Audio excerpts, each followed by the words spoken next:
Good evening, guys. I've just finished The Evening and the Morning by Ken Follett. So this one is the fourth book to the Kingsbridge series. It starts with The Pillars of the Earth, World Without End, Column of Fire, and then you've got The Evening and the Morning, and then after, I'm pretty sure, is The Armour of Light. I think that's the title to the fifth book.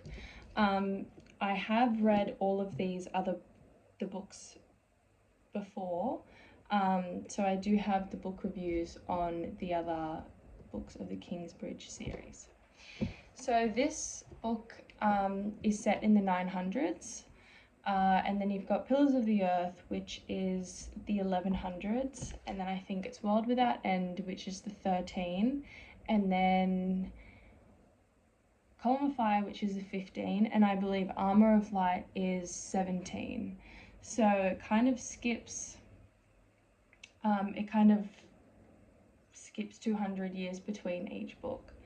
What I really liked about this book and the other books of Ken Follett in the Kingsbridge series is, although all of the books in the series are their own independent story, Ken Follett still ties the characters together throughout the whole series. So some of the characters would be the distant relatives of the book before or two books before.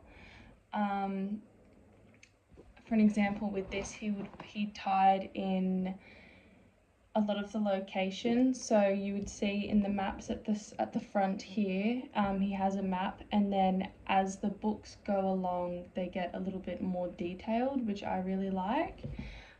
Something interesting about this book, I won't exactly spoil it, but a lot of this book revolves around Kingsbridge before it became Kingsbridge.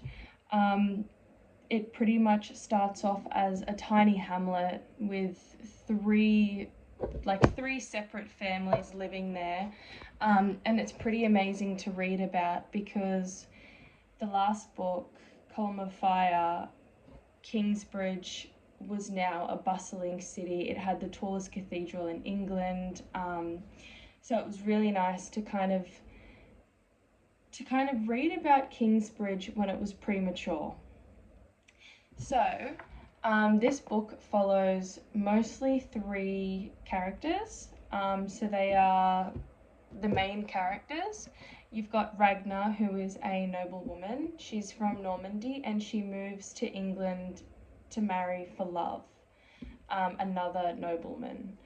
And then you have Edgar, who is a craftsman who is at the Dreng's Ferry. The start of the story, you find him in a troublesome spot in his life. So you see a lot of development with that character, Edgar. And then you have Aldred, which is the third main character. And you do see a lot of personal development with that character as well. I suppose you see a lot of personal development with all three characters because they go through a lot with Ken Follett.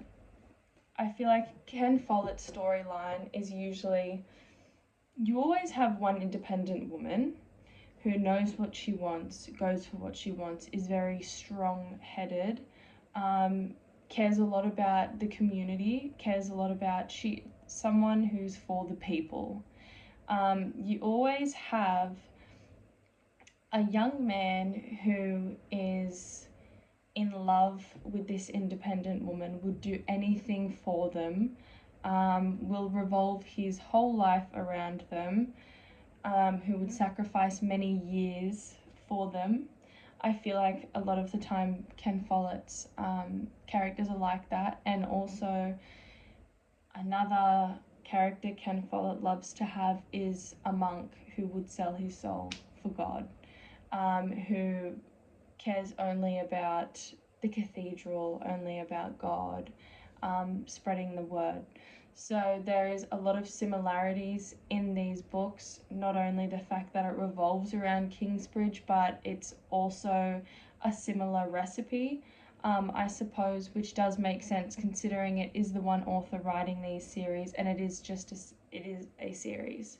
The thing I struggled with this book was that I was so used to reading about very independent women. Like in Pillars of the Earth, you have Lady Elena, and then you have Caris, and then in the third book, you have Margaret and Sylvie.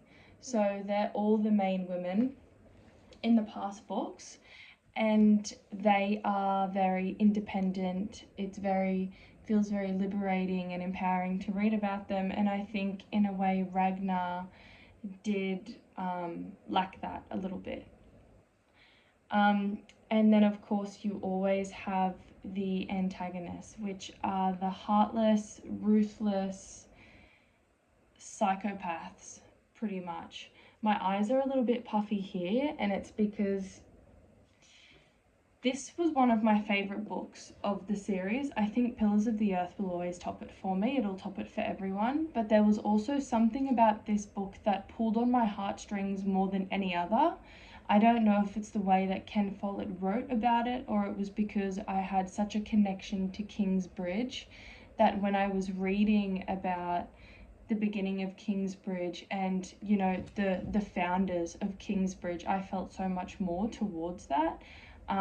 So that's why my eyes are a bit puffy, because I had a bit of a cry at the end. Not that it was a sad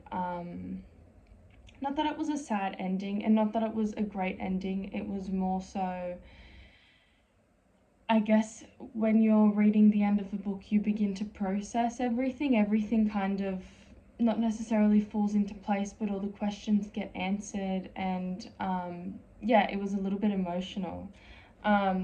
I might just quickly read this blurb and then I'll cut the review because it's getting on to 7 minutes.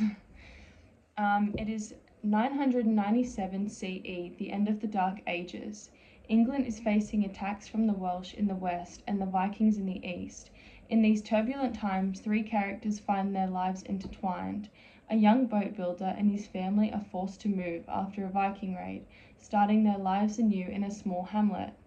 A Norman noblewoman marries for love, following her husband to a new land, but finds shockingly different customs and constant battles for power. A monk dreams of transforming his humble abbey into a centre of learning, and each in turn comes into dangerous conflict with a clever, ruthless bishop who will do anything to increase his wealth and power. So the clever, ruthless bishop, as someone who has read the Kingsbridge series before, or the other books, you just think of William Hamley, you think of Rollo, you think of Ralph. They're all ruthless. They only care about themselves. They only care about power. So when you're reading this book, there's no surprise that there are these characters. But yeah, as I said before, of course, Pillars of the Earth is going to top it for me. It tops it for most people. There's something so amazing about a first book, like there is a first movie. You can't ever ruin the OG. But in saying that, I think this came close to Pillars of the Earth, which might be a little bit interesting because I saw a few reviews of what other people thought, and I think this one was the one that was least liked. But yeah, I will be reading The Armour of Light next, and I'll do a review on that one. Thank you for watching.